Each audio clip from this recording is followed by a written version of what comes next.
Baik, Bismillahirrahmanirrahim. Assalamualaikum warahmatullahi wabarakatuh.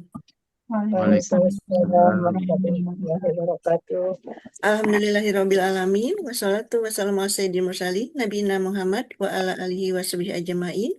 Allahumma ta'ala hikmataka wa alaina rahmataka ya jal jalali wal ikram. Puji dan syukur kehadiran Allah Subhanahu wa taala atas limpahan nikmat dan karunia-Nya, nikmat iman, Islam, sehat walafiat di antaranya dan nikmat kesempatan. Dan dengan izin Allah pula kita masih diberi kesempatan bertalabul ilm dalam kajian Qur'ani jernih. Malam hari ini pertemuan kita yang ke-8, semoga Allah mudahkan, Allah lancarkan, dan insya Allah Allah istiqomah. Amin, amin, ya rabbal alamin. Salawat serta salam tercurah kepada junjungan kita, Nabi besar kita Nabi Muhammad SAW, beserta keluarga, para sahabat, serta umatnya hingga akhir zaman. Dan insya Allah kita yang hadir pada malam hari ini, insya Allah memperoleh syafaat yaumil akhir. Baik Bapak Ibu yang Amin. dimuliakan Allah, kaji kita pada malam hari ini kita mulakan dengan baca Bismillahirrahmanirrahim, kemudian umul kitab. Ila hadratin Nabi Mustafa Muhammadin sallallahu alaihi wasallam. Al-Fatihah. Auzubillahi Alhamdulillahirrahmanirrahim. Bismillahirrahmanirrahim. Alhamdulillahirrahmanirrahim. Ya. Iya, kan alhamdulillah. Suratan ladzina an'amta alaihim ghairil maghdubi alaihim waladdallin. Amin, amin, ya rabbal alamin.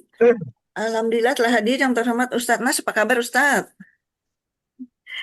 Maka Ustadz sehat selalu ya dan keluarga sehingga bisa mendampingi kami semua. Begitu juga dengan Bapak dan Ibu yang dimuliakan Allah juga dalam keadaan sehat walafiat. Amin, Waktu amin. dan tempat apa ada Ustadz? Terima kasih, Berdana. Sama-sama Ustadz. Ibu mendengarkan. Bismillahirrahmanirrahim. Assalamualaikum warahmatullahi wabarakatuh. Waalaikumsalam warahmatullahi Waalaikumsalam wabarakatuh. warahmatullahi wabarakatuh. Alhamdulillah, alhamdulillahilladzi anzala al-Qur'an hudan lin-nasi wa bayyinatin minal huda wal furqan. Asyhadu an la ilaha illallah wahdahu la syarika lah wa asyhadu anna nabiyyana Muhammadan abduhu wa rasuluh. Allahumma shalli wa sallim wa barik ala nabiyil karim wa rasulil azim nabiyina wa maulana Muhammadin wa ala alihi wa sahbihi wa sallama tasliman katsira. Allahumma faqihna fi din wa 'allimna ta'wil. Allahumma aftah lana hikmatak wa anshur 'alaina rahmatak ya dzal jalali wal ikram. Assalamualaikum warahmatullahi wabarakatuh. Hayatakum Bapak Ibu yang kami muliakan.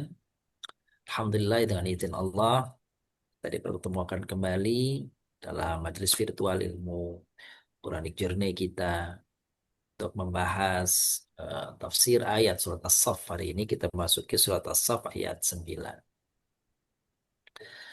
Eh, lalu setelah itu kita membahas juga hadis Nabi Shallallahu Alaihi Wasallam, baik berupa nasihat-nasihat beliau ataupun berupa doa-doa yang bersumber dari Nabi kita Nabi Shallallahu Alaihi Wasallam. Lalu kemudian kita juga mendengar nasihat para ulama dalam kalimat-kalimatnya. Dan di akhir nanti insya Allah kita akan membahas secara singkat tentang isi kandungan dari surah ke-111 dalam Al-Quran, yaitu surah Al-Lahab. Surat Al-Lahab. Jadi kalau Al-Lahab 111 berarti Al-Ikhlas 112. Ya. Al-Falaq 113. Surat 3 lagi Ustadz. Ya, An-Nas berarti Ya, 3 114. surat. 3 surat lagi tersisa. Insya Allah. Baik, Bapak Ibu muliakan, seperti biasa kita mempersilakan kepada Bapak Ibu yang Yang muliakan sudah menebalkan silakan. dan sudah menguraikan Bunda dipersilakan. Nunung sudah?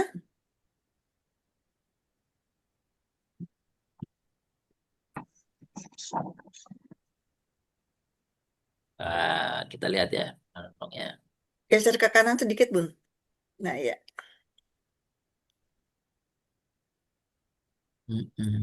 Maaf ya, uraiannya Uraian gini berapa Bu. Bun?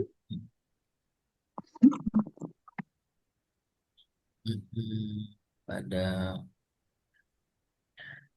berapa 21 ya Bun ya?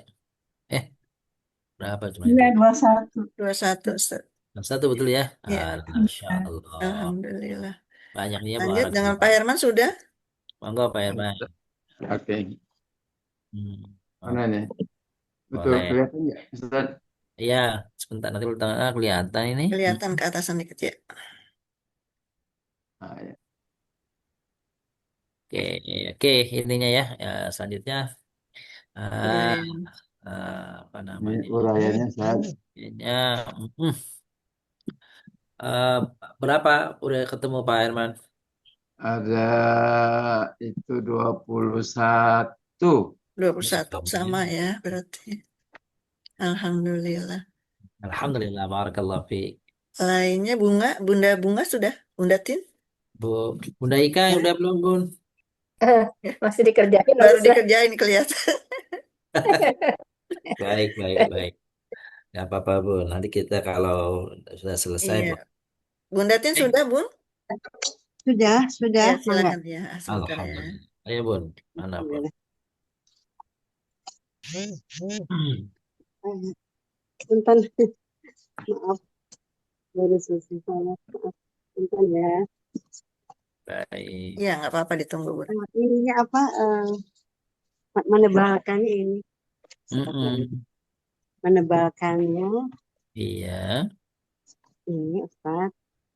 Mm-mm. Oh iya, itu dia. Baik. Adapun uraiannya, Bun, udah berapa kata yang udah di... Saya juga 21, Ustaz. Oh iya, sama. Ya, Alhamdulillah. Alhamdulillah. Wah, luar biasa. Baik, makasih Barakallahu fiik udah in Alhamdulillah. sama-sama. Apakah ada yang lain yang nyusul? Kalau Oke. tidak, nah Kalau tidak, kita dibaca dulu, Ustaz ya. boleh. Silakan, Bu. Baik, silakan dengan Bunda Ika dibaca suratnya ayat 9. Iya. Assalamualaikum Pak Ustadz. Waalaikumsalam warahmatullahi. Waalaikumsalam warahmatullahi wabarakatuh. Monggo, Bun, dibacakan. Ya.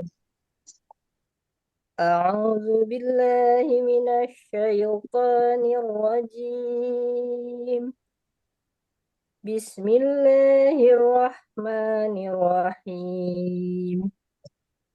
Huwallazi arsala rasulahu bil huda. Eh, ulangi lagi Arsala, Pak Ustadz ya. arsala. Oh ya. Arsala rasulahu bil huda wa dinil haqqi liyuzhirahu ala dini kulli walau karihal musyrikun. Ah, Sadaqallahul azim. hmm. Artinya apa? Alhamdulillah. Artinya monggo, Bun. Selanjutnya artinya.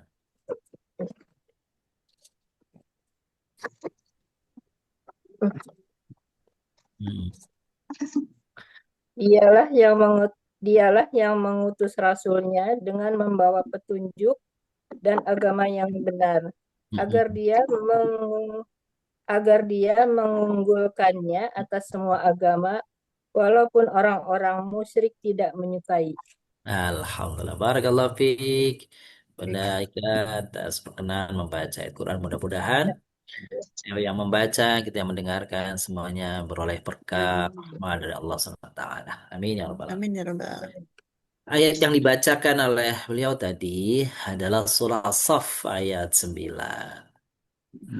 Ibunnya a'udzubillahi minasyaitonirrajim. Huwallazi, dialah Allah tentu saja maksudnya.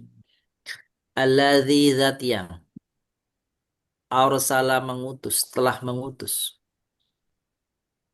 Rasulahu, rasulnya. Jadi kata rasul itu bentuk tunggal Bapak Ibu. Jamannya rusul. Ya. Kalau rasul berarti satu. Bil huda, dengan petunjuk atau dengan membawa petunjuk. Gitu. Bisa juga maknanya adalah membawa Al-Quran. Wadinil haq, dan membawa agama yang benar, Islam. Supaya apa? Agar Allah mengunggulkan, agar Allah mengalahkan ala dini kullih, dari agama-agama yang lainnya. Walau karihal musyrikun, meskipun orang-orang musyrik itu tidak senang, tidak suka. Jadi Nabi kita Nabi Muhammad Sallallahu Alaihi Wasallam diutus oleh Allah Subhanahu Wa Taala. Kalau nabi-nabi diutus itu kepada umat tertentu, Tapi kalau Nabi kita Nabi Muhammad rahmatan lil alamin, menjadi rahmat bagi seluruh alam. Apa alamin itu? Ya manusia, ya alam, ya semua tumbuhan. Hadirnya Islam menjadi rahmat, menjadi kebaikan bagi alam. Maka ajaran Islam tidak saja hablum minallah dan hablum minan nas. Tapi juga ada ulama lain yang menyebut hablun ma'al khalqi, yaitu keterikatan hubungan antara manusia dengan lingkungan, dengan ciptaan yang lain. Itu. Apa contoh rahmat dari hadirnya ajaran Islam bagi makhluk yang lain selain manusia?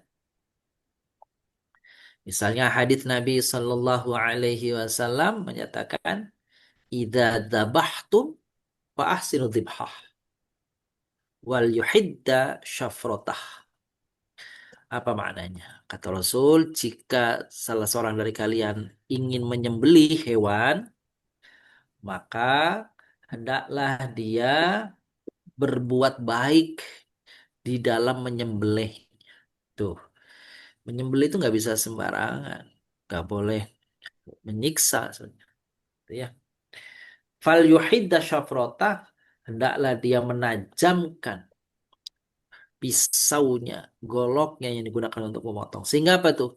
Sehingga hewan yang dikurbankan itu, yang disembelih itu, cara tercepat dia untuk meninggal. Maka tidak dibenarkan di dalam ajaran agama kita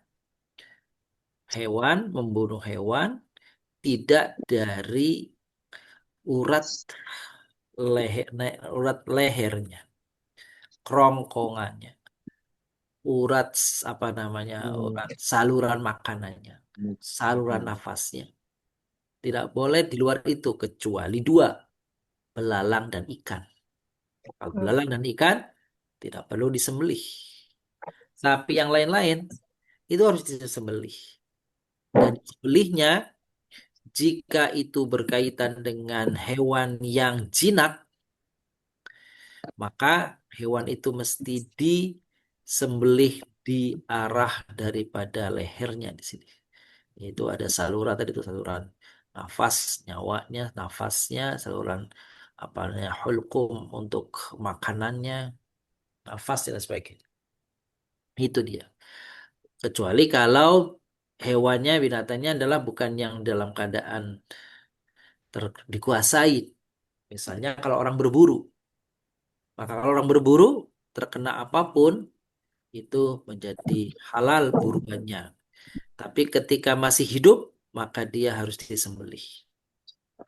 Tapi kalau tidak, maka misalnya dengan panah, dengan apa, matinya dalam keadaan halal kalau dia membaca basmalah ketika memanahnya, menembaknya. Itu berlaku kalau pada hewan yang tidak dalam keadaan kondisi terkendali. Tapi kalau hewan itu seperti ayam, kambing, sapi, unta, maka kalau dalam keadaan dia itu dikendalikan, dikuasai, tapi kemudian tidak dari arah yang matinya bukan dari arah yang dibenarkan, hulkumnya, arah lehernya, maka dia bukan menjadi sembelihan, tapi menjadi bangkai. Dan kalau menjadi bangkai, berarti haram untuk dimakan. Sampai seperti itu ajaran petunjuk agama kita, agama Islam, dalam berinteraksi dengan hewan. Ketika hewan itu mau disembelih, juga diatur etikanya. Seperti itu. Tidak boleh mencabut apa namanya tanaman yang apa namanya yang memang bermanfaat kecuali kalau ada tujuan yang lain seperti itu. Jadi sampai seperti itu panduan ajaran Islam tentang rahmatan lil alamin, interaksi kepada sesama makhluk Allah selain manusia. Wadinil haq tadi membawa agama yang benar. Liyuzhirahu agar Allah unggulkan ala dini kulli atas agama yang lainnya. Atas agama yang lainnya. Nabi Musa alaihissalam membawa orang-orang Yahudi dengan ajaran agama Yahudi. Nabi Musa alaihissalam dengan agama yang dibawa olehnya yaitu Nasrani. Tapi masing-masing agama itu semuanya sama, tauhidnya sama, yaitu adalah tauhidullah, mengesahkan Allah. Akidahnya sama. Adapun syariatnya itu berbeda-beda. Maka agamanya yang dibawa oleh Nabi Musa benar pada masanya. Yang dibawa oleh Nabi Isa benar pada masanya. Tapi begitu Islam datang, maka semuanya sudah disempurnakan dan dihapuskan itu sehingga seseorang, entah dia Yahudi, entah dia Nasrani, ketika datang agama Islam, maka dia dalam keyakinan kita, kalau dia ingin benar, maka dia mesti memeluk ajaran Islam. Seperti itu. Karena agama itu benar pada masanya. Ketika datang Nabi Musa membawa ajaran yang diperintahkan oleh Allah, maka ajarannya benar pada masanya. Artinya, kalau sekarang itu tidak dibenarkan lagi kecuali orang itu apa namanya menjalankan ajaran Islam. Begitu dalam keyakinan kita, keyakinan agama kita, agama Islam. Jadi tidak benar, paling tidak menurut mayoritas ulama mengatakan kalau ada orang mengatakan semua agama itu benar, enggak. Kalau dikatakan semua agama itu benar bagi pemeluknya masing-masing, boleh. Ada kata bagi pemeluknya masing-masing. Tapi kalau kita menyamaratakan semua agama itu benar, apalagi semua agama itu nanti semua penganutnya masuk surga, pertanyaannya lah kenapa kita repot-repot menjadi Muslim? Orang itu repot-repot menjadi Muslim yang harus sholat 5 waktu, puasanya sebulan, hajinya dengan biaya mahal dan sebagainya. Kan mungkin dia bisa eh, mengikuti agama yang lain yang mungkin eh, ibadahnya sepekan sekali, gitu tuh dan sebagainya. Nah, jadi menjadi Muslim itu pilihan dan itu yang menjadi keyakinan bahwa itulah yang benar, gitu ya. Inna dina indallahil Islam, sesungguhnya agama yang benar di sisi Allah adalah Islam. Itu dia. Huwaladzi arsala rasulahu bil huda, dialah Allah yang mengutus rasulnya bil huda dengan petunjuk, dengan membawa petunjuk, dengan Al-Quran. Wa dinil haq, membawa agama yang benar. Agar apa? Dengan itu semuanya, agar Allah mengunggulkan ia Nabi Muhammad bersama agama yang dibawa yaitu Islam, Al-Quran yang dibawanya sebagai kitab suci, buku panduannya, ala dini kulli, atas seluruh agama. Meskipun klaim seperti ini, bahwa agama kita yang benar, karihal musyrikun, orang-orang musyrik tidak setuju. Orang-orang musyrik tidak menyukai klaim seperti itu. Yaitu urusan mereka masing-masing. Kita sebagai umat Islam itu harus meyakini bahwa ajaran Islam adalah yang benar. Meskipun kita tidak boleh mendiskreditkan agama lain karena itu adalah keyakinan mereka. Tapi bukan karena toleransi lalu kita membenarkan ajaran agama yang lain. Dia benar menurut penganutnya. Bagi kita, ia tidak benar. Tapi meskipun begitu, bukan berarti kita tidak bisa hidup secara berdampingan, hidup bersama dengan orang-orang yang tidak menganut Islam atau orang-orang yang non-Muslim. Dalam hubungan sosial, tetap saja kita dianjurkan untuk tetap jalin hubungan baik dengan non-Muslim, dia tetangga, dia rekan sejawat kerja kita, sama. Tetap harus berbuat baik. Tapi dalam konteks keyakinan, itu hal yang prinsip tidak bisa ditawar-tawar. Seperti itu. Saya kira ini mungkin itu sederhananya kalau kesan yang kita dapat tangkap dari surah As-Saff ayat 9 ini. Begitu Bapak Ibu. Ini ada tafsir sedikit di sini. Nanti bisa dibaca sendiri. Baik, ada pertanyaan Bapak Ibu dengan apa yang telah saya sampaikan tadi? Baik, kalau tidak, kita lanjutkan kepada uraian katanya. Kalau uraian katanya, ini kalau saya jumlahnya ternyata, oh sama ternyata tuh 21 juga ya. Ya, Sama 21. berarti udah pada top semua ini udah bisa. Saya juga. Luar biasa, Alhamdulillah. Oke, kita mulai ya, Bapak Ibu nih. Hmm. Iya, bismillah. Oke. Huwa, dia. Iya, Ini adalah isim. isim, Isim namanya isim domir. isim Sebelumnya munfasil. Iya, domir mutasil boleh. Yang. Munfasil Ustaz. Oh ini, domir. Boleh kita tulis ya. Munfasil, betul. Yang terpisah ya. Betul, betul, betul.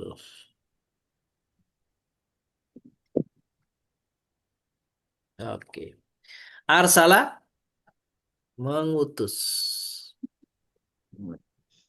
Ini yang tadi belum ya. Yang ini isim. Isimnya isim apa nih Bapak Ibu? Mausul, Mausul. musuh Betul. Mengutus ini fiil ya. fiil, Fiil apa nih Bapak Ibu? padi, tadi Madi. Sahih. Rasul, utusan. Ini isim. Dari sisi jumlahnya ini mufrad. mufrad. Mufrad, tunggal artinya. Iya. Rasulahu, nya. Ya, Isim. Nah, kalau ini namanya domir mutasil, mutasil. Karena nyambungnya. Bil mutasil. huda bi dengan isim. Bukan isim. huruf ya, Huruf. Hurufnya Huruf jar. jar, Al-huda, petunjuk. petunjuk, Isim. Isimnya isim masdar. mas ya. Wa dan. Ini huruf. Hurufnya Atau namanya huruf ataf. Atau Oh, huruf ataf itu huruf apa sih Bapak Ibu? Kata apa sih? Kata sambung. sambung, Kata huruf sambung. sambung Iya, kata sambung. Betul. apa? Hmm. Din. Apa din? Agama. Agama isim Betul. Isim. Ini masdar. oh masdar juga Ustaz. Bisa juga. Ya. Dana ya dinudain atau din. Al-haq yang benar. yang benar. Ini isim. Isim. Terus ini Sifat, ini sifat bukan sifat. Betul, sifat. Liyudhirahu li untuk untuk harfu huruf jar. jar. Yudhir mengunggulkan. Memenangkan. Betul. Mudhari, Ini fiil. Fiilnya fiil mudhari. mudhari. mudhari, Hu-nya Ya, isim domir. isim domir muttasil. Ala atas. Mas Apa atas ini? Huruf ya? ujar. huruf jar, Hurufnya huruf jar. Sahih. Adin, agama. Agama isim Tadi sudah kan? Ya, ini isim. Masdar. masdar. Kul, seluruh. Setiap Setiap. Boleh. iya, Setiap. Ini isim.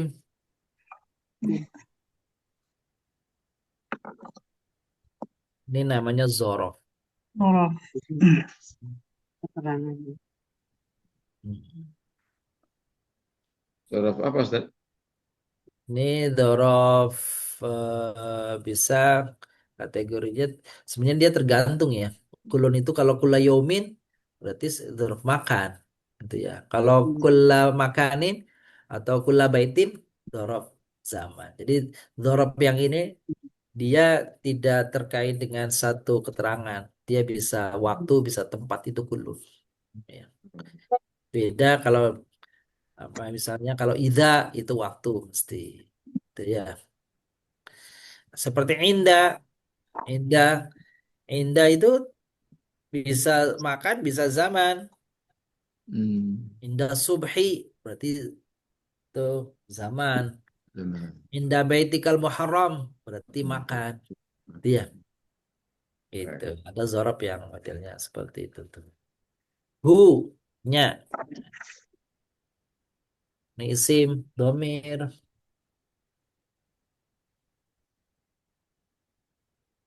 muttasil.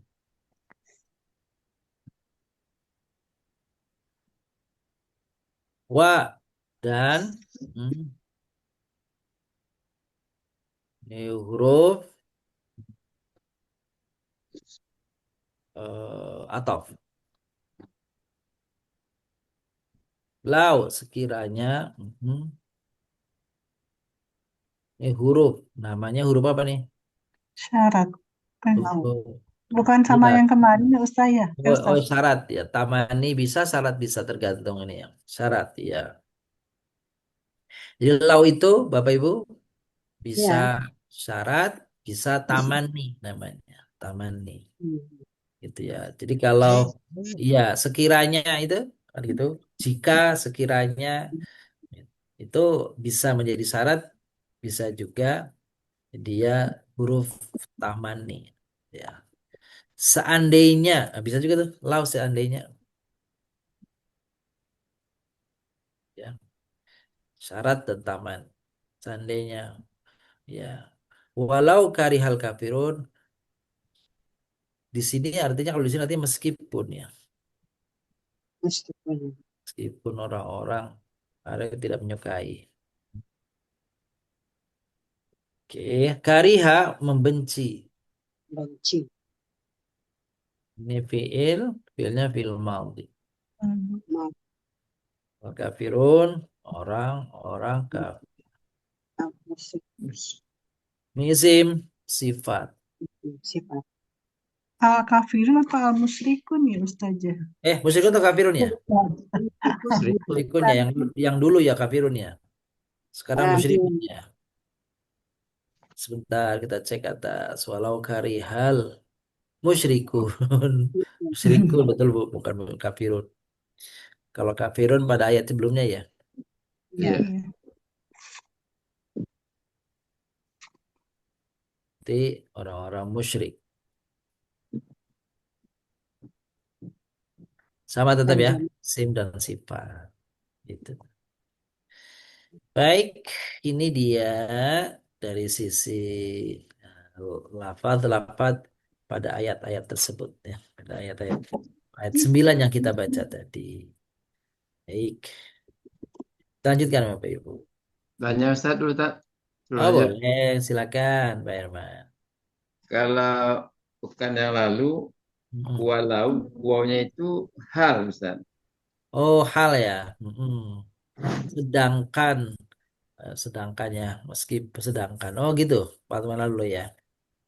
Berarti artinya sedangkan ya. Apa yang lalu itu artinya ya, Pak Ya, Herman? sedangkan. Sedangkan. Sedangkan. Meskipun Oh meskipun. Oh kalau meskipun sekiranya. Oh gitu. Meskipun itu di ini ya terjemahan dari walau. Sedangkan, padahal. Ini bisa padahal. Jadi meskipunnya di sini nih. Tuh. Istidrak itu. Ini apa namanya? Iya, itu kalau ini kalau orang bilang kebalikannya ya. Meskipun wa, sedangkan, padahal, sam. Jadi banyak waw hal itu. Waw hal itu maknanya bisa sedangkan, padahal, eh, sambil, bersamaan, itu juga hal juga tuh. Nah, di sini kayaknya yang tepat, meskipun orang-orang kafir itu, orang-orang musyrik itu tidak senang, meskipun orang-orang kafir itu membenci. Tuh, baik. Ada lagi? Mhm, silakan. Baik, kalau tidak, kita lihat hadis Nabi Shallallahu Alaihi Wasallam berikut ini, Bapak Ibu nih. Ini hadisnya,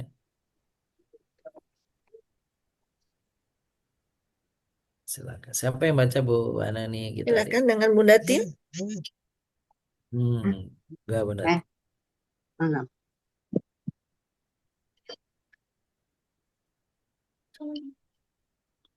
Bismillahirrahmanirrahim. Assalamualaikum warahmatullahi wabarakatuh. Waalaikumsalam Waalaikumsalam warahmatullahi wabarakatuh. Silakan, Bu. Bismillahirrahmanirrahim. Inna awwala ma yuhasabu bihil abdu yaumal kiamati. Yaumal kiamati sholatu maktubatu. Wa Iya.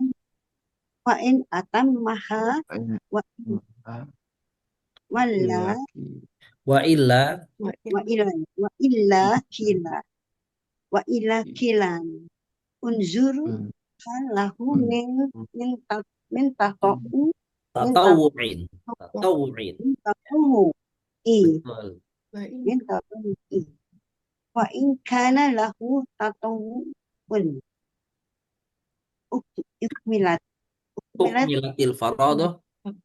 ukmilata faridoh min taqau tuma yuf'alu bisairil a'malil mafrudoti mislu Misal dari. dari. Artinya, Sesungguhnya amalan pertama seorang hamba yang akan diadili di hari kiamat adalah sholat. Apabila baik sholatnya, maka ia telah menang dan selamat.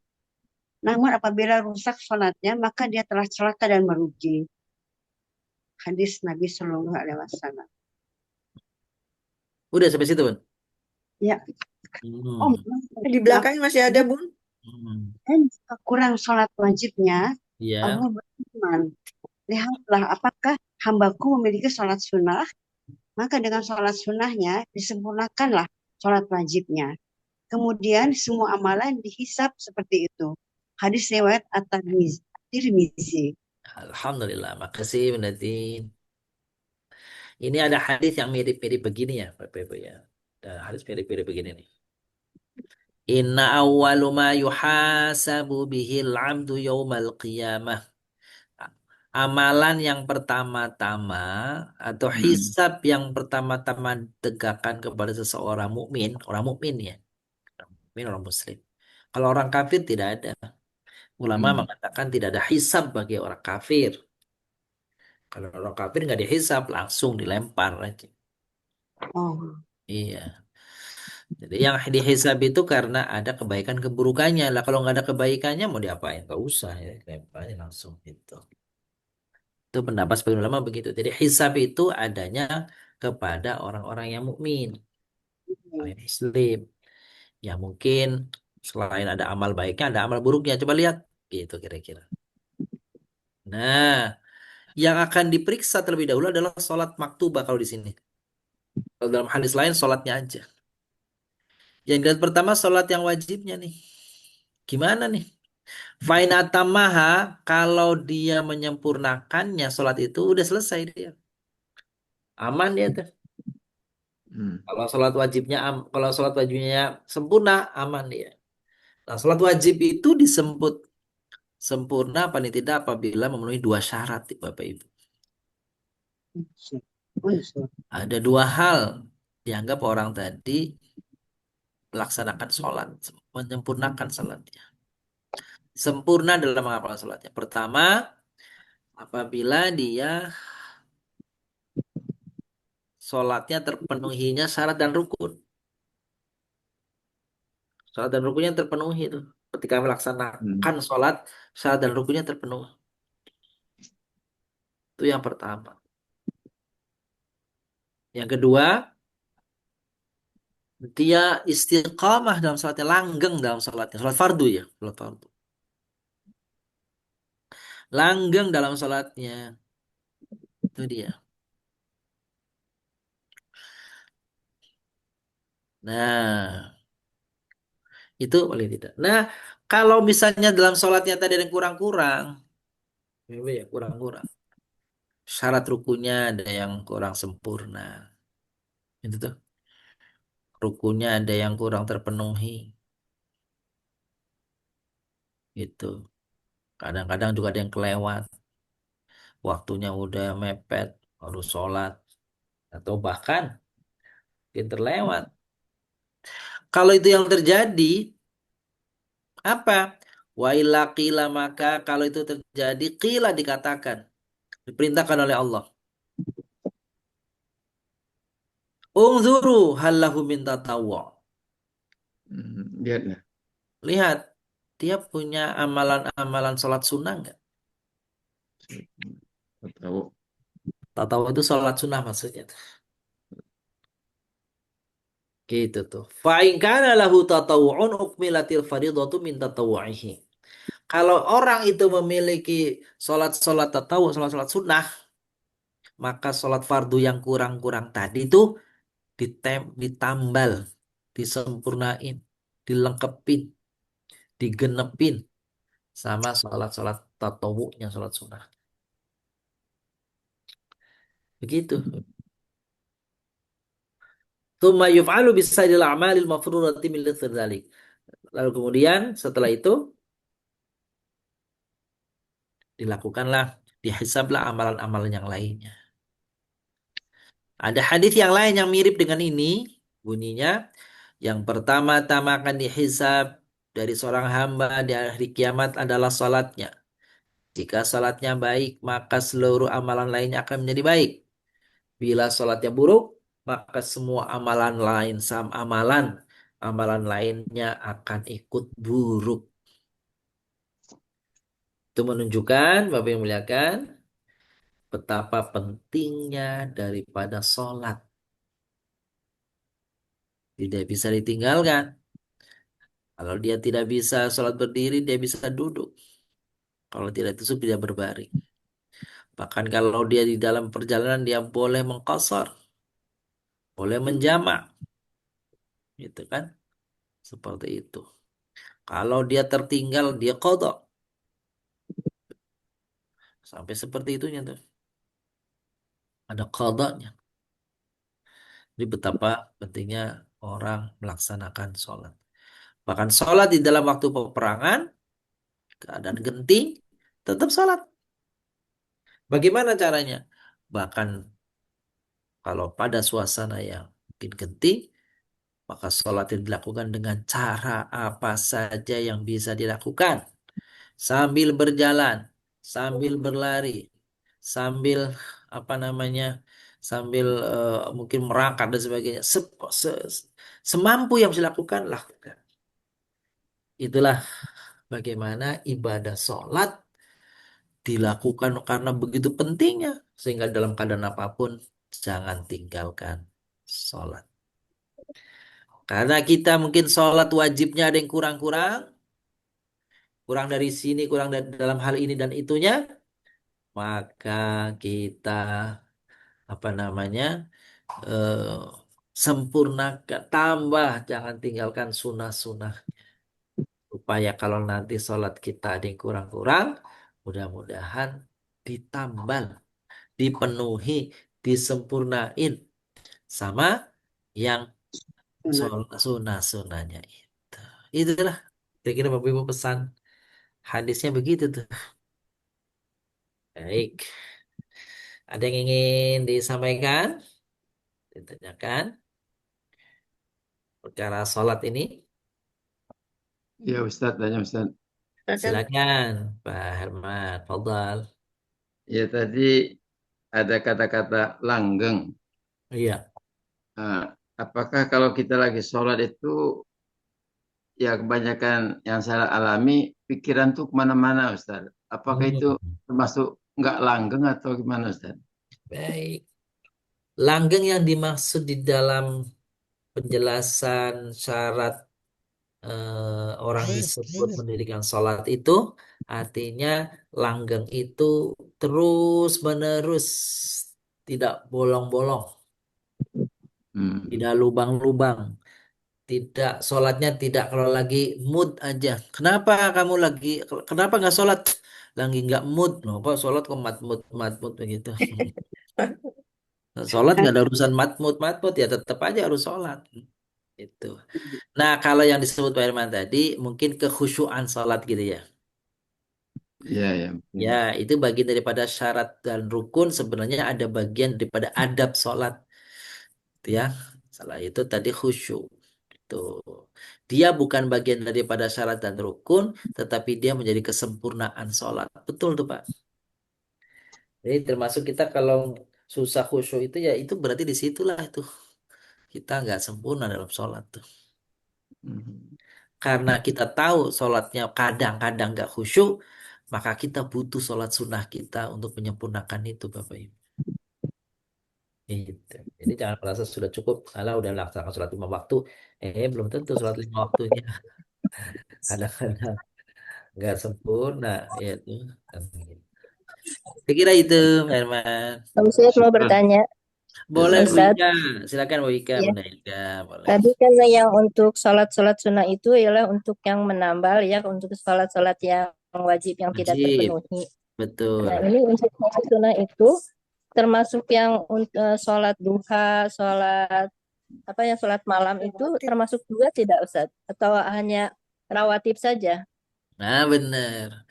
Betul, makasih Bunda Eka. Jadi sholat sunnah itu semua sholat sunnah. Yang rawatib yang mengikuti daripada sholat wajib, qobliyah ba'diyah, ya.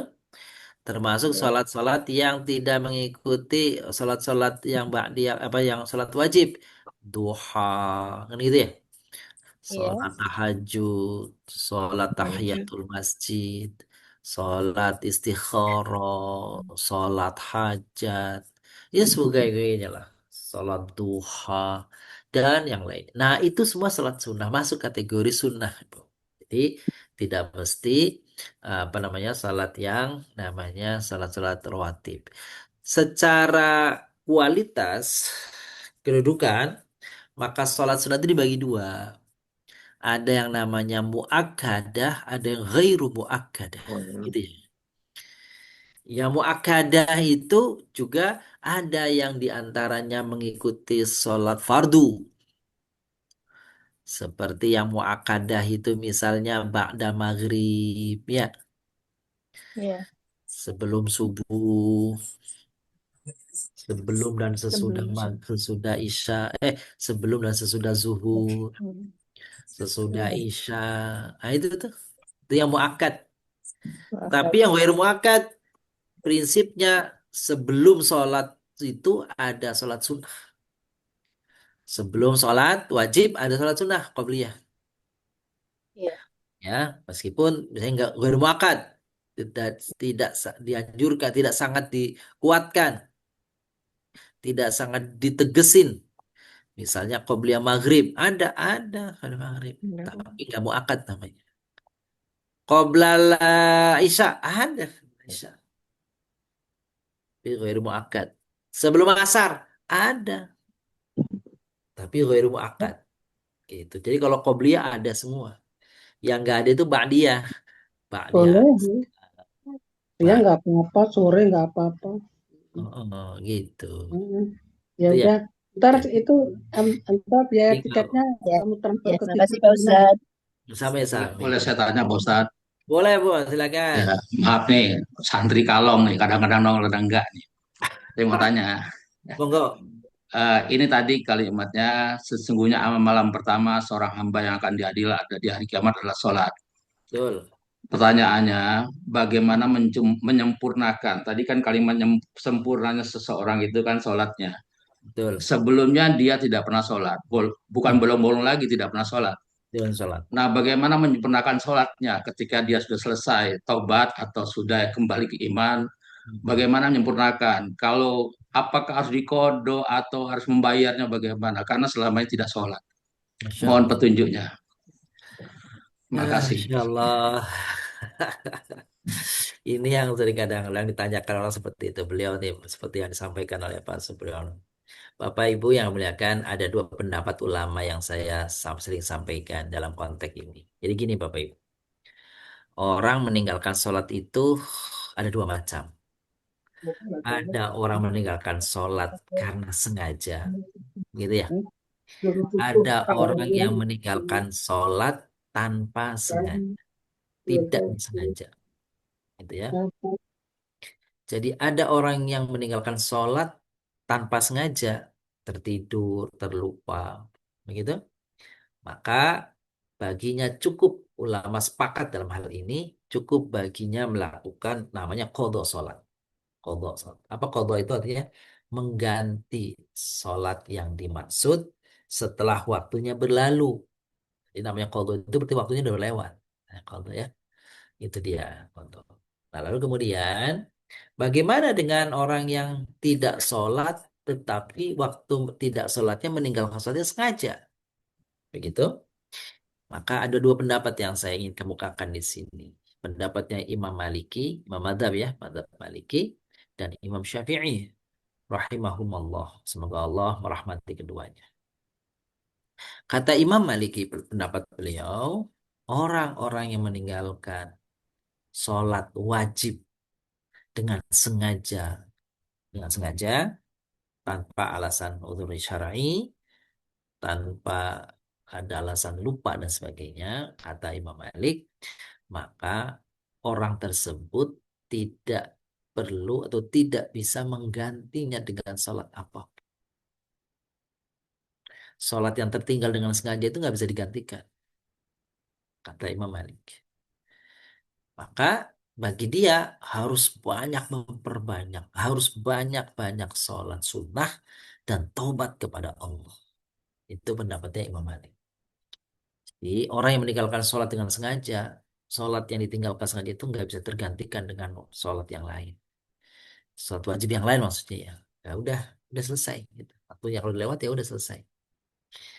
Tapi dia dianjurkan banyak bertaubat kepada Allah, lalu memperbanyak amalan-amalan sholat, sholat. Semoga saja Allah, gitu ya, itu menambal tadi tuh, yang kemarin yang dulu-dulu ditinggalkannya. Ini kalau pendapat Imam Malik. Bagaimana pendapat Imam Syafi'i rahimahullah? Pendapat Imam Syafi'i mengatakan orang yang meninggalkan sholat entah lupa entah sengaja maka bagi dia harus kodok sholatnya. Sebanyak apa? Ya kira-kira sebanyak yang dia tinggalkan kodoknya itu. Sambil berharap kepada Allah bertobat mudah-mudahan diterima dan diampuni oleh Allah Subhanahu. Wah gitu tuh. Nah, kita tidak bisa mengatakan, wah nggak bisa, itu nggak diterima. Misalnya kalau pendapat Imam Syafi'i, ya. Nggak bisa diterima. Nggak bisa juga karena hak Allah Subhanahu Wa Taala bisa saja Allah menerima dari hamba-hambanya. Ketika hambanya itu menyesali apa yang telah dilakukannya dahulu, jauh dari Allah, lupa sholat, meninggalkan sholat, melakukan maksiat ini dan itu. Tapi kalau dia mau bersungguh-sungguh kembali atau bertaubat kepada Allah, menyesali perbuatannya, tidak mengulanginya lagi, maka insya Allah Allah yang Maha Pengampun, Allah Maha Pemaaf, Allah mengampuni dosa-dosanya. Kata Allah, tidak ada dosa yang tidak kuampuni selama dia tidak menyekutukan aku. Wallahu a'lam. Gitu. Asbunallah. Baik. Mm-mm. Baik, ada yang lain Bapak Ibu? Cukup ya, saya kira itu. Mudah-mudahan kita termasuk, makanya ada doa dalam Al-Quran. Bapak Ibu, doa bunyinya, Rabbi ja'alni muqimas salah. Ya. Rabbi ja'alni muqimas salah. Wa min dzurriyyati qimas salah. Rabbi ja'alni muqimis salah. Wa min dzurriyyati Rabbana wa taqabbal doa. Artinya ya Allah, jadikanlah aku orang yang mendirikan sholat dan juga keluargaku. Ya, keluargaku. Karena apa tuh? Karena sholat itu selain bukan masalah kita itu orang yang mampu, orang yang kuat, enggak. Karena semuanya juga karena izin Allah, karena kehendak Allah. Jadi kalau begitu, kita sama orang sama zat yang menguatkan kita supaya kita dilanggengkan, dikuatkan untuk istiqomah dalam melaksanakan sholat. Baik, Bapak Ibu muliakan, nah itulah jawaban kami. Kita lanjutkan. Ini doa dari Nabi, agak panjang memang doanya Bapak Ibu. Ya, siapa Bu Ana yang akan membacakan untuk kita nih? Baik, insya Allah dengan Bunda Eli. Bunda Eli, Assalamualaikum. Baik. Waalaikumsalam Bu Ana. Assalamualaikum Ustaz. Waalaikumsalam Waalaikumsalam. warahmatullahi Silakan Bu, boleh wabarakatuh. buka ini boleh baca Bu. I- Iya, baik Ustaz, baik Bu Ana. Iya. Bismillahirrahmanirrahim.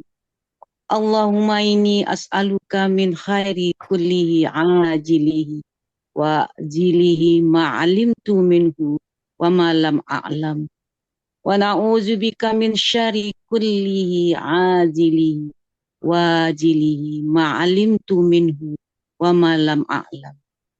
Allahumma inni as'aluka min khairi ma sa'alaka abduka wa nabiyuka wa na'udzu bika min syarri ma adzabihi abduka wa nabiyuka. Allahumma inni as'aluka jannah wa ma qaraba ilaiha min qaulin aw amal wa na'udzu bika min nari wa ma qaraba ilaiha min qaulin aw amal. Was'aluka anta ja'ala kulla qadaitahu li khair. Ya Allah, aku memohon kepadamu seluruh kebaikan sekarang dan yang akan datang, baik yang aku ketahui maupun yang tidak aku ketahui. Dan aku berlindung kepadamu dari seluruh kejahatan sekarang dan yang akan datang, baik yang aku ketahui maupun yang tidak aku ketahui. Ya Allah, aku memohon kepadamu segala kebaikan yang diminta oleh hamba dan nabimu. Dan aku berlindung kepadamu dari segala keburukan yang hamba dan nabimu berlindung darinya. Ya Allah, aku mohon dimasukkan ke dalam syurga dan mohon agar perkataan dan perbuatanku mengantarkanku ke surga. Dan aku berlindung dari neraka dan berlindung dari perkataan dan perbuatan yang mengantarkanku ke neraka. Aku memohon agar seluruh takdirmu baik untukku. Alhamdulillah ya Allah. Baik, makasih Bu Eni. Iya, iya, Bacakannya. makasih Allah, Ustaz. panjang banget haditsnya, doanya Bu ya. Baik. Ini doanya begini. Allahumma ya Allah, ini as'aluka. Sesungguhnya aku bermohon kepadamu. Minal khairi, dari segala kebaikan. Aku bermohon kepadamu segala kebaikan. Kullihi, semuanya. Ajilihi, yang sekarang maupun yang akan datang. Jadi ajilihi wa ajilihi. Yang dekat mau yang jauh. Kebaikan yang sekarang maupun kebaikan yang akan datang. Ma'alim tu minhu, baik yang ku ketahui kebaikan itu, wa ma'alam ma'alam, ataupun kebaikan itu nggak aku ketahui. Wa a'udzubika, dan aku berlindung kepadamu ya Allah, minasyari, dari keburukan kullihi, semuanya. Keburukan ajilihi, yang sekarang, yang dekat. Wa ajli, maupun yang akan datang, yang jauh. Ma'alim tu minhu, yang aku ketahui tentang keburukan itu. Wa malam a'lam, ataupun yang tidak ketahui. Tapi Allah ketahui. Maka jauhkan aku. Minta perlindungan kepadamu ya Allah. Allahumma ini as'aluka ya Allah, aku bermohon kepadamu. Min khairi, dari kebaikan. Masa'alaka abduka wa nabiyuka. Apapun kebaikan yang pernah dimintakan oleh hambamu dan nabimu. Itu Nabi Muhammad SAW. Wa a'udzubika, aku berlindung kepadamu ya Allah. Min syarri, dari segala keburukan. Ma'adha bihi abduka wa nabiyuka. Yang pernah dimintakan perlindungannya oleh nabimu dan hamba. Allahumma inni as'alukal jannah. Ya Allah, aku bermohon kepadamu syurga. Wa ma qarraba ilaiha min qaulin, dan apapun yang dapat mendekatkan kepada surga itu, baik dari ucapanku, aw amalin, atau perbuatanku. Minta perbuatan dan ucapan, apa saja yang kira-kira ucapan kita dan perbuatan kita itu mendekatkan kita kepada surganya Allah. Wa a'udzubika, dan aku berlindung kepadamu ya Allah dari neraka dan dari apa saja mendekatkan aku ke dalam nerakamu, baik gara-gara ucapan maupun perbuatan. Wa as'aluka an taj'ala kulla qada'in qadaitahu li khairan. Ya Allah, aku bermohon kepadamu pada setiap qada yang telah kutetapkan, kau tetapkan untukku, maka tetapkanlah qada itu adalah yang baik untuk. Itu Bapak Ibu doanya, Masya Allah. Ini bagus sekali ya. Jadi kalau Bapak Ibu kopi ini dipotong nih, habis apa punya doa ini nih, terus kita bacakan, kita amalkan. Makan. Ini nih doa kita habis sholat dan sebagainya. Ini bagus. Ya, ini doa dari Nabi kita, Nabi Muhammad Sallallahu Alaihi Wasallam. Jadi Nabi mengajari kepada kita nih, mengajarkannya apa doa yang dimintakan oleh hambamu dan nabimu, kan gitu ya. Jadi lagi mengajarkan, Nabi mengajarkan kepada sahabatnya untuk berdoa seperti ini doanya nih. Jadi Nabi mengucapkan itu dalam rangka mengajarkan apa sahabat. Baik. Kita memasuki nasihat para ulama, nasihat ulama nih di dalam ungkapannya. Baik, yang ini siapa yang akan membaca untuk kita, Bunda? Silakan dengan Bunda Dwi. Assalamualaikum Bunda Dwi. Monggo, jadi lagi bisa nggak? Mungkin Bunda lagi Dwi bisa nggak Bunda Dwi, mana ya? Ada nggak? lagi sibuk kali Kalau beliau. tidak ada dengan Bunda Kuria aja deh. Bu Kuria silakan. Oh, iya, boleh, boleh. Bu Kuria, mic dibuka Bu. Assalamualaikum. Waalaikumsalam warahmatullahi Assalamualaikum. Asob, Bismillahirrahmanirrahim. As-sabru huwa miftahun najaha fil haya. Fa'alaina an nata'alam an nasabru ala sa'aba wa nastamiru fi sa'i nahu ahdafana. Ahdafina. Artinya, kesabaran adalah kunci kesuksesan dalam hidup kita. Harus belajar. Kesabaran adalah kunci kesuksesan dalam hidup. Kita harus belajar untuk bersabar menghadapi kesulitan dan terus berjuang menuju tujuan kita. Wah, benar. Jadi kunci dari semua ini adalah sabar nih. Kunci dari semua ini adalah sabar. Gitu ya? Sabar. As-sabru miftahun najah. Sabar itu kunci kesuksesan fil hayat, di dalam hidup. Dalam hidup. Fa'alaina an nata'allam. Kita mesti belajar. Untuk apa belajar? An-nasbir. Untuk bersabar. Dalam hal apa? Ala si'ab. Untuk menghadapi berbagai kesulitan. Si'ab. Banyak kesulitan-kesulitan.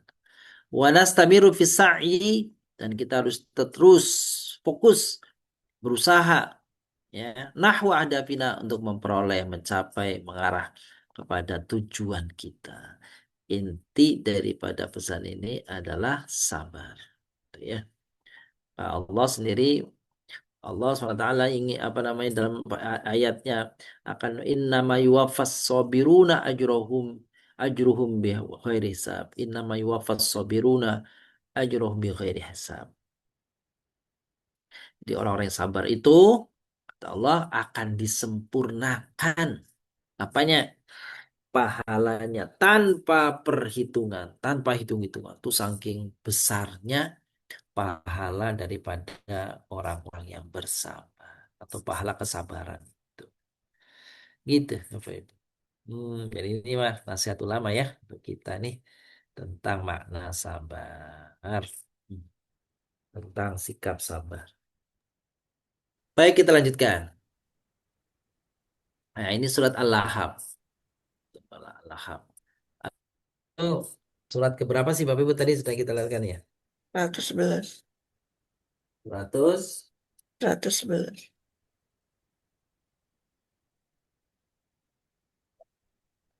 11 betul ya? 111 Ustaz ya. Sebelum kulhu. Ya. Oh, ini ada tulisannya dari 11 11 ya. Nama suratnya Lahab. Lahab itu artinya menyala. Menyala. Mengacu kepada nama sosok orang namanya Abu Lahab. Ya.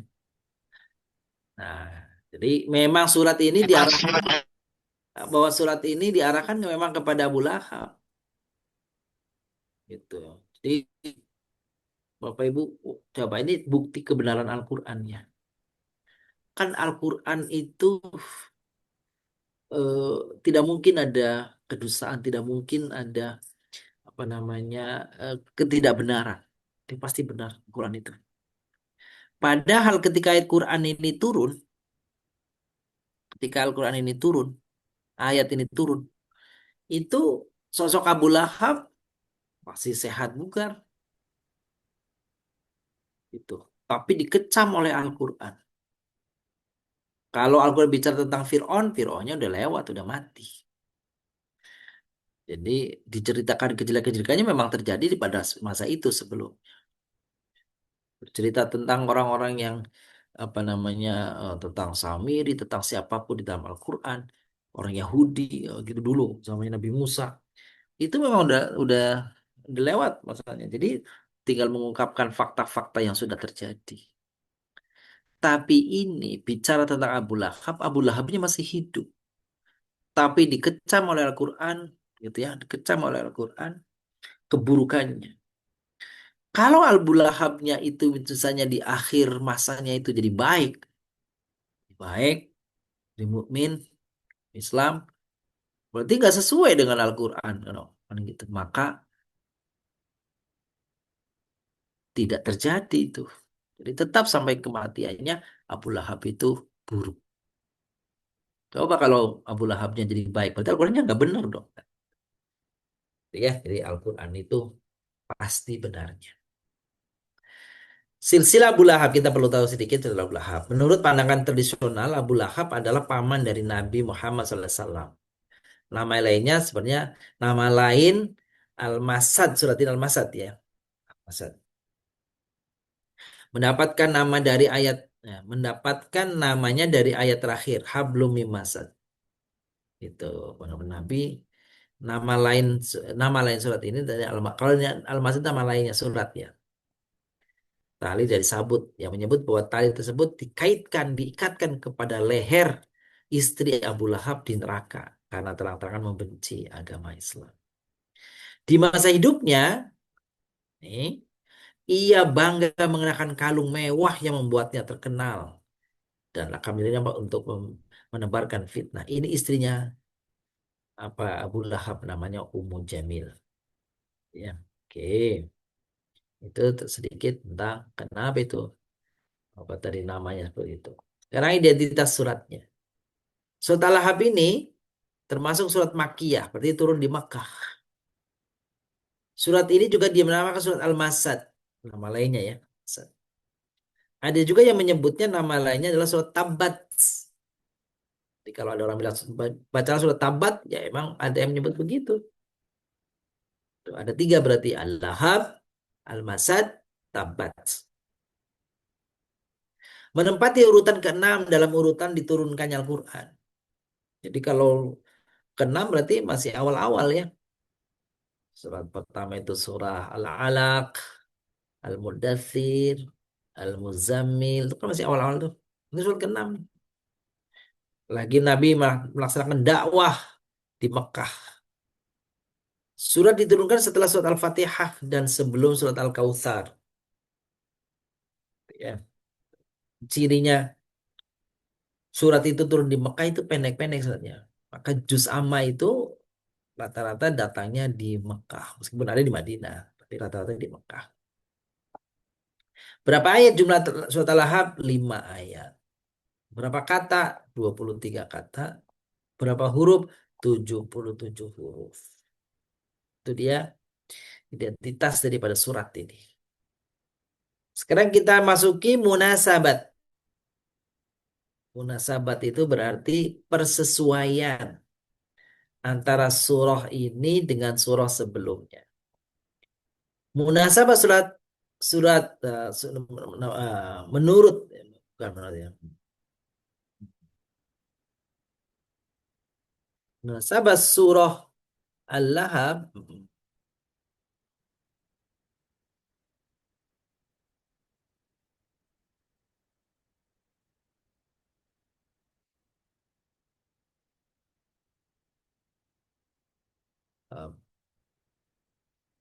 ya, menurut Syekh Mustafa Al-Maraghi ya, menjelaskan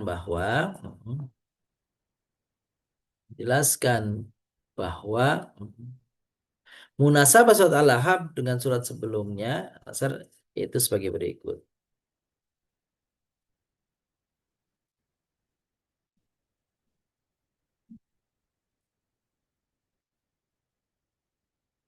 Pada surat sebelumnya, surat An-Nasr, Idza Allah menyebutkan bahwa pahala orang yang taat adalah memperoleh kemenangan dan kemuliaan di dunia, serta pahala yang besar di akhirat. Sedangkan pada surat Al-Lahab, Allah menyebutkan bahwa akibat orang yang bermaksiat adalah kerugian di dunia dan siksa di akhirat. Itu dia, itu hubungannya begitu.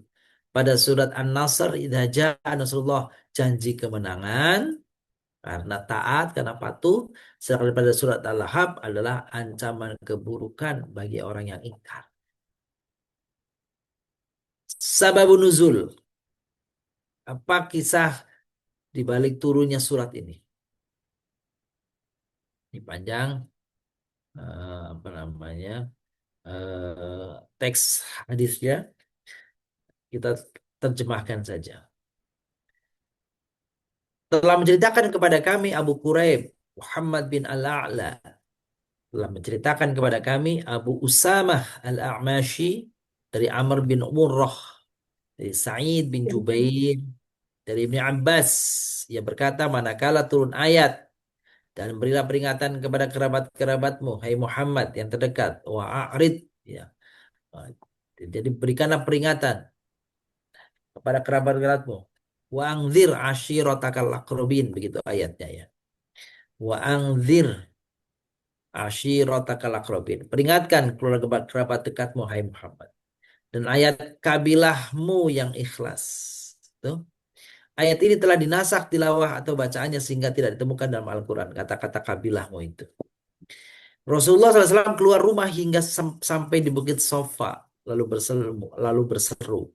Ya sababah, ya sabahah. Gitu ya. Ya sabahah. Ini kalimat untuk memberi peringatan bahwa musuh telah datang. Lantas orang-orang berkata, siapa yang menyuruh ini? Orang lain menjawab, Muhammad. Lantas mereka berkumpul kepada beliau. Beliau bersabda, wahai Bani Fulan, wahai Bani Fulan, wahai Bani Fulan, wahai Bani Abdul Manaf, wahai Bani Abdul Muttalib. Lantas mereka pun berkumpul kepada beliau. Lalu beliau bersabda, apakah jika aku beritahu kepada kalian bahwa seekor kuda keluar dari bawah gunung ini, kalian akan membenarkanku? Mereka menjawab, kami tidak pernah melihatmu berdusta. Beliau berdakwah, aku memperingatkan kalian akan turun siksa yang pedih. Itu. Lalu ini terpotong ya, ada yang hilang di sini. Terus akhirnya Nabi SAW mengajak mereka untuk masuk Islam. Jadi ketika bertanya kepada orang-orang yang datang, apakah kalian percaya jika aku katakan ini dan itu? Mereka semua mengatakan, aku atau kami percaya apa yang diungkapkan Hai Muhammad. Tapi manakala Nabi SAW menyampaikan kebenaran tentang Islam, Islam supaya mereka tunduk pada Allah SWT, beriman kepada Allah. Nah, ketika itulah mereka tidak mau menaati, tidak mau menerima ajakan Nabi. Maka pada saat itu Abu Lahab mendekat kepada Nabi dan apa yang terjadi itu? Itu Abu Lahab itu mencekik dengan sorban Nabi, leher Nabi itu dicekiknya. Ya, akhirnya eh, apa yang dilakukan oleh Abu Lahab itu, hmm, tuh, sambil berucap, Tabban laka ya Muhammad, alihada jama'tana. Itu ucapannya Abu Lahab. Celaka kau Muhammad. Untuk ini, apakah untuk urusan ini maksudnya dakwah? Engkau kumpulkan kami, kau ngajak kami datang ke sini untuk datang kepadamu, padahal kamu cuma mau ngajak kami masuk agamamu. Tidak. Tuh. Lalu Abu Lahab mencekik tuh. Apa yang dilakukan oleh Abu Lahab itu terlihat oleh paman Nabi yang lain. Abu Lahab itu paman Nabi. Abu Lahab itu paman Nabi. Terlihat oleh paman Nabi yang lain namanya Hamzah. Akhirnya Hamzah mendatangi Abu Lahab dan memukulnya Abu Lahab. Nah, setelah peristiwa tadi itu, Abu Lahab mencekik Nabi Sallallahu Alaihi Wasallam sambil berucap, Tabban laka ya Muhammad, celaka engkau Muhammad, turunlah Al-Quran. Tabbat yada abi lahabi wa tab. Gitu ya. Celakalah Abu Lahab dengan benar-benar celaka. Tangannya, maksud tangannya itu ya dirinya itu. Nah, tadi itu karena dia mencekik Nabi Sallallahu Alaihi Wasallam. Nah, itulah turun ayat tadi itu. Tabat yada abi lahabi wa tab.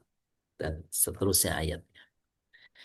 Kandungan Al-Quran pada surat ini apa saja? Menurut kesepakatan ulama, kandungan surat Al-Lahab adalah tentang balasan bagi Abu Lahab.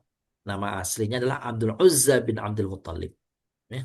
Nama aslinya Abdul Uzza ya, bin Abdul Muttalib. Paman Nabi SAW dan bagi istrinya siapa? Ummu Jamil, Arwah binti Harab bin Umayyah. Yaitu saudarinya Abu Sufyan. Adiknya Abu Sufyan. Balasannya berupa kehancuran Abu Lahab di dunia dan dimasukkan ke dalam neraka jahanam di akhirat. Karena ia sangat memusuhi Nabi SAW dan mencegah manusia untuk beriman kepadanya. Demikian pula istrinya yang ikut serta memusuhi Nabi SAW sehingga juga ikut merasakan siksa. Ia membantu, ia maksudnya Ummu Jamil, istrinya Abu Lahab, ikut membantu suaminya atas kekufuran, pembangkangan, dan penentangan terhadap agama Islam. Sehingga suatu hari, pada hari kiamat nanti akan menjadi teman suaminya, merasakan siksa di dalam neraka. Nah, suatu saat istrinya itu ya, apa namanya menyuruh orang untuk meletakkan duri-duri di jalan di mana Rasulullah itu datang dari rumahnya untuk ke masjid, ke Baitullah. Nah, perintah itu perintah itu yang menjadikan dia itu kemudian disebut dalam Al-Quran wa mra'atuhu hammalatal hatab, dan istrinya yang membawa kayu bakar karena dulu sering sekali menghambat dakwah Nabi, diantaranya adalah meletakkan duri di mana apa namanya jalan yang biasa dilalui Nabi agar Nabi terhalang untuk ke masjid, untuk ke Baitullah. Sampai dikecam seperti itu. Itulah kehancuran Abu Lahab. Apa saja sisi-sisi kehancuran Abu Lahab itu? Penentangan terhadap Islam. Abu Lahab adalah paman Nabi SAW yang sangat menentang dakwah Islam. Yang menggunakan kedudukannya dan kekayaannya untuk menghalangi penyebaran agama tersebut. Ya, penyiksaan dan penghinaan. Abu Lahab dan istrinya Mujamil sering menyakiti dan menghina Nabi SAW.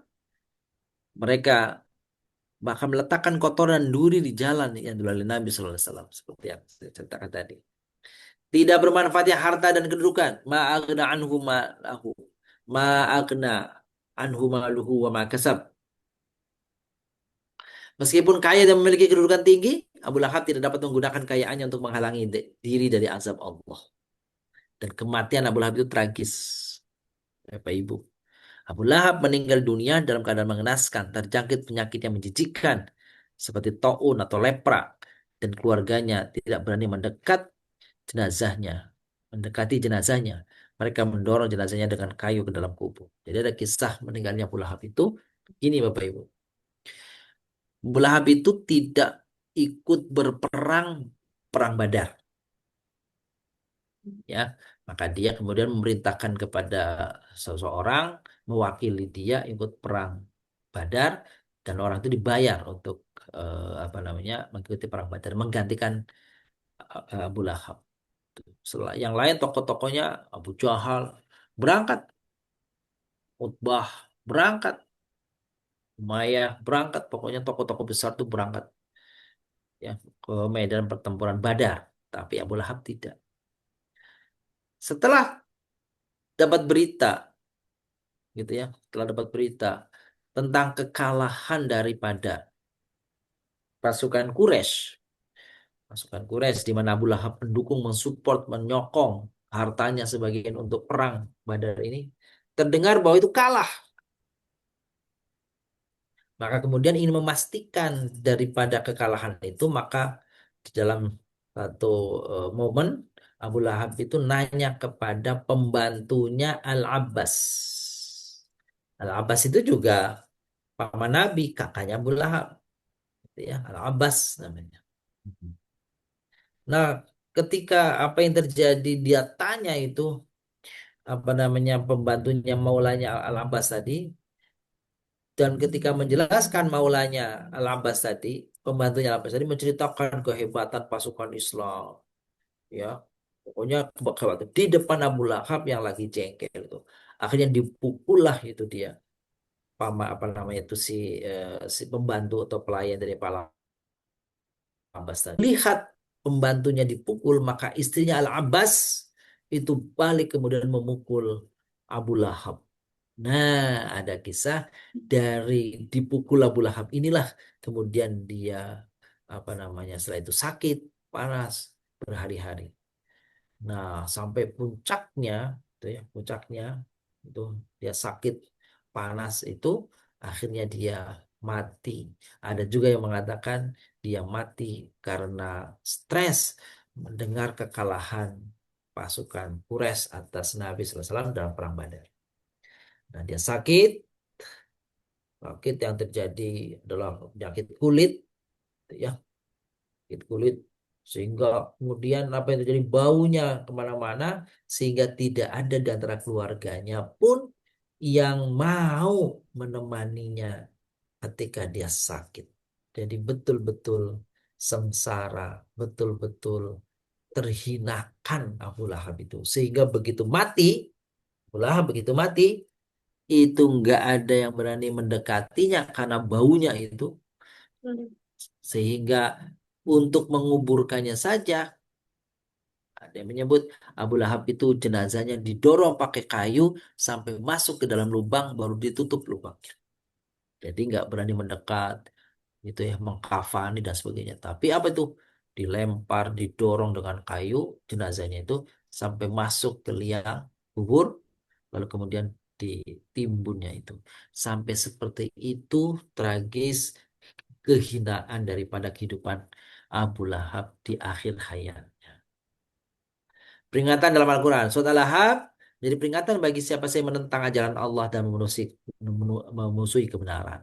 Kisah Abu Lahab ini memberikan pelajaran bahwa kedudukan, harta, dan kekuatan tidak akan menyelamatkan seorang dari azab Allah jika ia menentang kebenaran musuh agama. Itu. Abu Lahab sangat tampan. Jadi Abu Lahab itu bagaimana? Ini pendapat yang mengatakan Abu Lahab itu sangat tampan, wajahnya sangat cerah dan tampan dan ya, cakep gitu lah ya. Sehingga pada zaman jahiliyah mereka memanggilnya Abu Lahab meskipun namanya Abdul Uzza. Wajahnya sangat merah, rupawan. Dan jika dia marah, wajahnya menjadi merah seperti api. Jadi mengapa Al-Quran menyebutnya dengan julukannya Abu Lahab dan bukan dengan namanya? Artinya dengan keburukannya, bukan dengan namanya. Seperti itu. Karena Al-Quran tidak akan menyebut nama seorang hamba selain Allah dan namanya adalah Abdul Uzza. Seorang hamba kan Abdul Uzza berarti kan hambanya Uzza, bukan hambanya Allah kan itu. Jadi kalau Abdullah kan hamba Allah, kalau Abdul Uzza kan berarti hambanya Uzza. Nggak menyebut ini Allah dalam Al-Quran. Berarti kalau Allah menyebut berarti seperti mengakui ada Tuhan lain selain dirinya. Karena dia lebih terkenal dengan nama keluarganya daripada namanya sendiri. Gitu ya, Abdul Uzza tadi. Selain itu Abu Jahal dijuluki Abdul Hakam karena kearifan dan kebijakannya. Namun ketika dia kafir disebutnya Abu Jahal dan kearifannya serta kebijakannya yang tidak menyelamatkannya dari Allah SWT.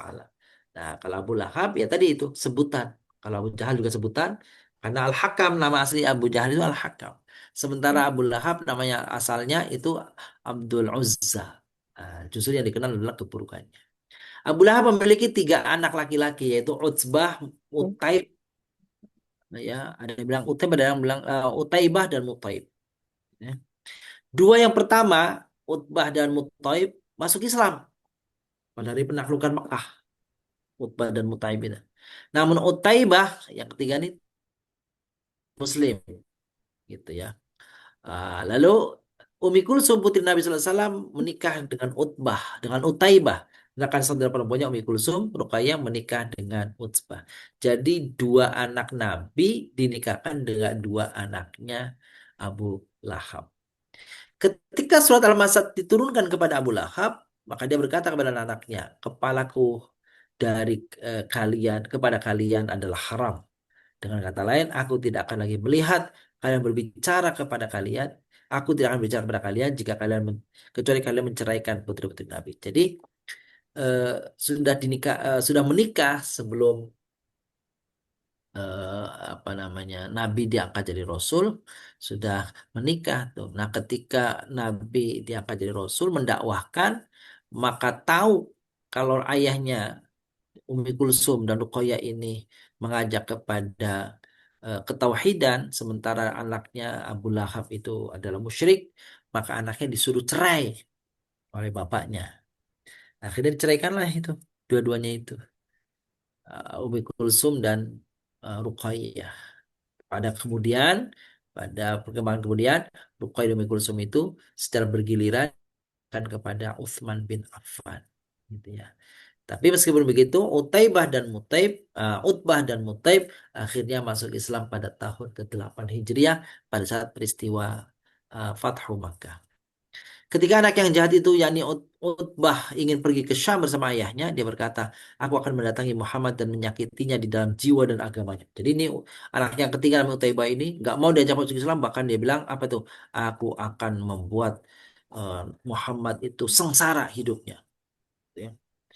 Lalu kemudian dia mendatanginya dan berkata, wahai Muhammad, aku kafir kepada bintang jika dia melayang-layang dan kepada orang yang bergelantungan. Dia lalu meludah dari depannya dan menceraikan putrinya Umi Kulsum. Nabi Sallallahu Alaihi Wasallam. Kemudian Rasulullah SAW mendoakannya dan berkata, ya Allah, berikanlah kepadanya salah satu dari anjing-anjingmu. Saat itu juga Allah SWT mendatangkan singa lalu memangsanya dan memakannya. Akhirnya matilah Utaibah bin Abi Lahab. Kandungan surat Al-Lahab berisi kutukan untuk Abu Lahab dan istrinya yang sangat sengit menyakiti Rasulullah Sallallahu Alaihi Wasallam. Surat Al-Lahab mengandung berita gaib bahwa Abu Lahab akan merugi, binasa dan celaka. Padahal dia masih hidup waktu itu ya. Dan itu benar-benar terjadi. Ia mati mengenaskan dengan sakit yang membuat jijik teman-temannya sehingga tidak ada yang mau memakamkannya. Surat ini juga mengandung berita gaib bahwa harta dan anak-anak Abu Lahab tidak akan bisa menolongnya. Surat Al-Lahab memberitahu bahwa dia dan istrinya akan masuk neraka. Ini pun benar-benar terjadi karena keduanya mati dalam keadaan kafir. Surat Al-Lahab menghinakan istri Abu Lahab yang suka menghina Rasulullah. Leher yang seharusnya dikalungi dengan perhiasan indah justru akan dikalungi tali dari sabut, itu al-masad ya, yaitu atau besi dari neraka. Terakhir, surat Al-Lahab merupakan salah satu mukjizat dan bukti kenabian Nabi Muhammad SAW sampai akhir hayatnya Abu Lahab tidak masuk Islam seperti yang saya ceritakan tadi. Kalau dia masuk Islam berarti Al-Qur'annya nggak nggak benar dong kan gitu.